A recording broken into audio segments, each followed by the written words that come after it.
মদিনায় এত ভূমিকম্প হবে, মদিনার মানুষ সব পালিয়ে যাবে, মদিনার মসজিদের উপরে কুত্তা পেশাব করবে, তারও লোক থাকবে না।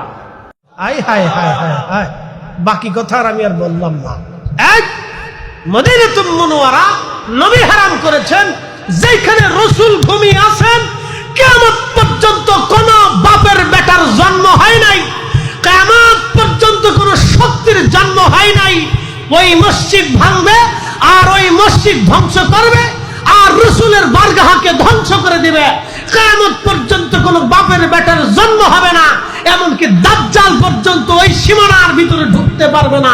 পৃথিবীর এমন কোন স্থান নাই যেখানে দাজ্জাল না যাবে, শুধু মদিনাতুল মুনওয়ারাতে দাজ্জাল ঢুকতে পারবে না।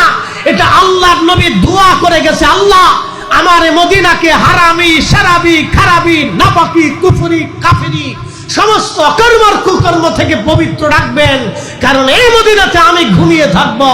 রাসূলের কারণে মদিনাতুল মুনওয়ারা কিয়ামত পর্যন্ত শুধু না, জিন্দেগীর চিরস্থায়ীভাবে আল্লাহ সম্মানিত করেছে বলে। কারণ কি?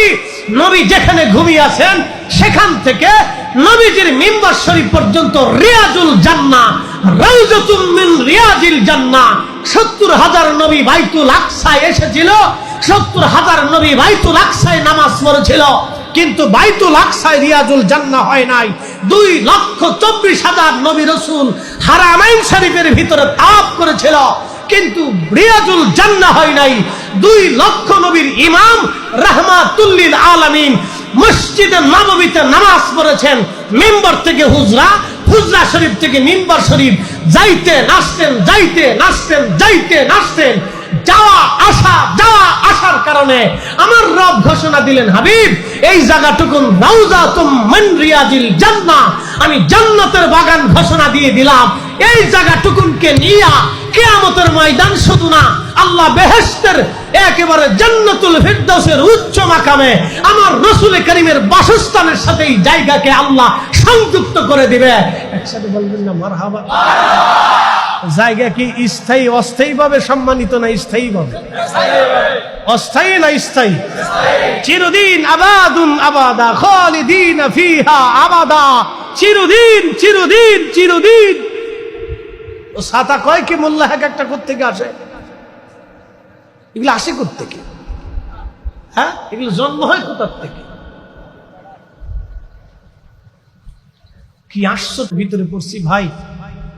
কথার ভাষা যদি সুন্দর না থাকে, মদিনাতুল মুনওয়ারা নিয়া লা হাওলা ওয়ালা কুওয়াতা ইল্লা বিল্লাহ, আস্তাগফিরুল্লাহাল আযীম।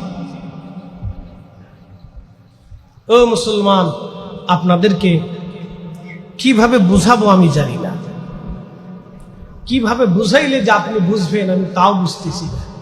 সাইয়েদুনা ইব্রাহিম খলিলুল্লাহ, একসাথে বলেন কি? না, জোরে বলেন কি? আমাদের নবী কি? হাবিবুল্লাহ। জোরে বলেন আমাদের নবী কি? খলিলুল্লাহর দায়িত্ব ছিল আল্লাহকে খুশি করা, আর হাবিবুল্লাহ তিনি আল্লাহর দায়িত্ব হচ্ছে হাবিবুল্লাহকে খুশি করা। একসাথে বলবেন না মারহাবা। বলে হুজুর দলিল কি? দলিল সূরা কাউসার, একটা দলিল দেই, বাকি দেব না।